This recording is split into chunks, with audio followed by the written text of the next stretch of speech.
Still sane, Exile? Welcome. Here's a fun little monk build I made. The monk and quarterstaff specifically has always been one of my favorite skill sets in PoE 2, but I've held off from playing it because the god-awful auto-targeting that really makes it feel bad to play compared to range, where this is much less of a problem. But even so, it's not so annoying in this build, which tries to use Hand of Chayula to create a controllable flicker strike, so to speak. And as you can see, it works really quite well. And this has great room for improvement because I stole some gear from my Pathfinder and most of it is suboptimal. And I threw on one divine staff from trade.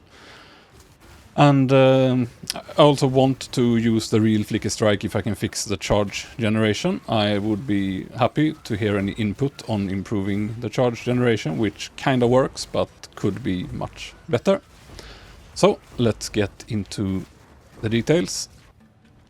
This build works by having the buffed Hand of Chayula used to have a big penalty on its socketed curses and marks, but now they instead have increased effect and increased duration.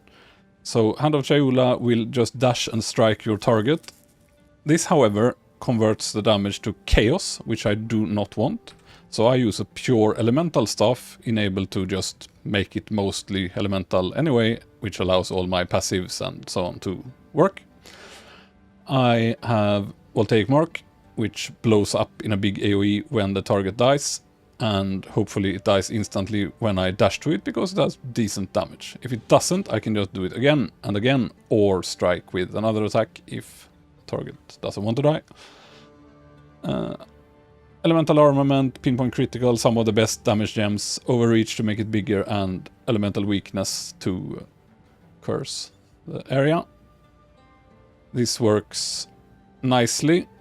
I could remove Elemental Weakness for clear, probably, but I'm not sure if anything else would do more damage anyway, so that works well. So if something survives, then I still throw down the bell, and this has a nice synergy because this actually builds combo. So when you just dash around and strike, you build the combo. So you almost always have a fully built bell when you want to slam it down.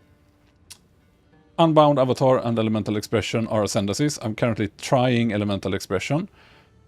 Undoubtedly this would be great with Temporalis, which might be an endgame goal for this kind of build. But overall, I think Unbound Avatar is better.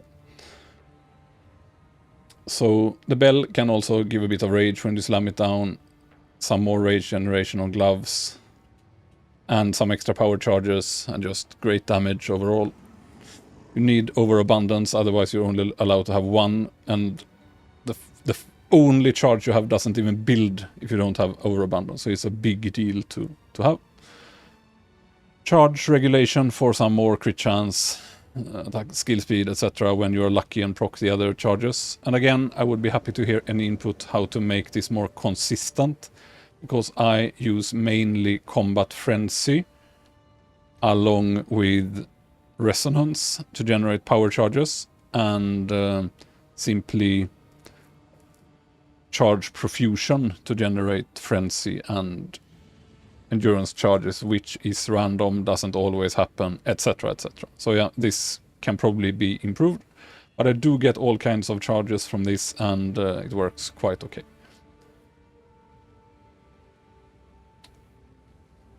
Wind Dancer, just generic defense, blind, crit area. Charge Staff, and here is where Rakiata's flow should be. It is in the planner. As far as I understand, it allows it to work on any attack it buffs. And just generation charges. Both the Heralds, since I have so much spirit from the Monk Ascendancy and a high evasion chest, I can afford Deadly Herald in both of them, and both the Heralds as well as all the Ghost Dance, Combat Frenzy, Wind Dancer, you name it. So the heralds are simply optimized for max damage. I slapped in execute as a final gem because they will often hit already damaged targets, right? They proc after you have killed something. There's a high chance that this will give some or the full value of the damage, but it can probably be replaced as well. Eye Strike for after you throw down a bell or on bosses, etc. High damage, freezes stuff really quick.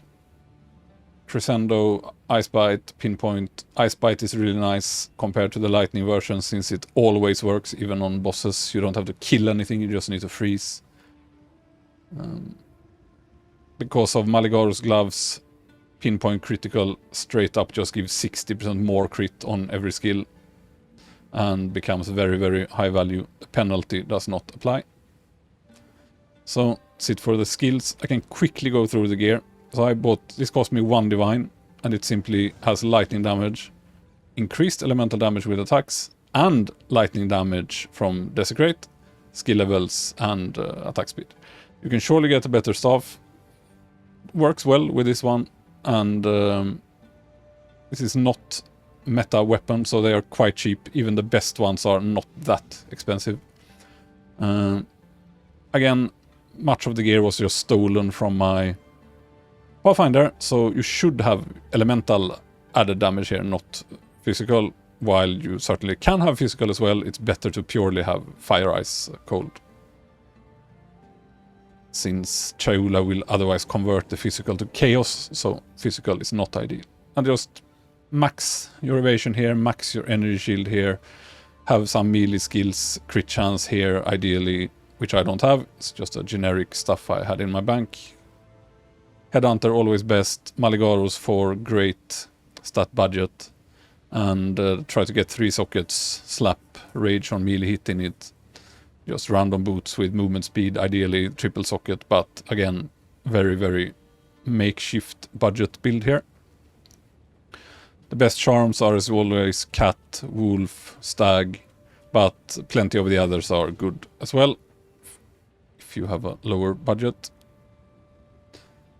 So, quickly going through the passive tree. Try to just focus on the highlights. Just generic stuff in the monk starter. All of the crit chance while avoiding the crit damage. Quarterstaff and some of the best lightning and elemental nodes for damage. Using Harness the Elements because we spam a lot of ailments. And anointing the twin Stormbreaker. So these will provide a lot of flat increased damage.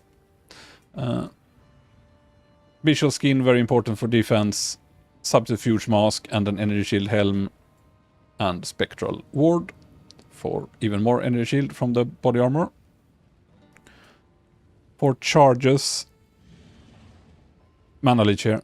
For charges, as I showed in the skills, I use Combat Frenzy and Resonance to convert, so this instead generates power charges in order to feed charged staff without having to do any kind of gymnastics than spam Hand of Chayula or your normal skills. This becomes quite good value because Hand of Chayula counts as using a triggered skill. I tested it, so this becomes a high value crit node, which is on the path anyway. So fill out as much reservation efficiency as you need. You might need more or less than I have. And that should be it. Again, I made this quite quickly, quite improvised, and I've had a look in PoB now to optimize it, so it has improved since the clips in the intro, and works really well. It surely have great room for improvement, so I would be happy for any input. I made a separate PoB for the leveling stage I was in when it was still fully ice, and a separate PoB for the end game version. The next step is going here and taking Careful Assassin, which puts the crit rate at 100%. So yeah, thank you for watching, and I would be happy to hear from you for any input on improving the build.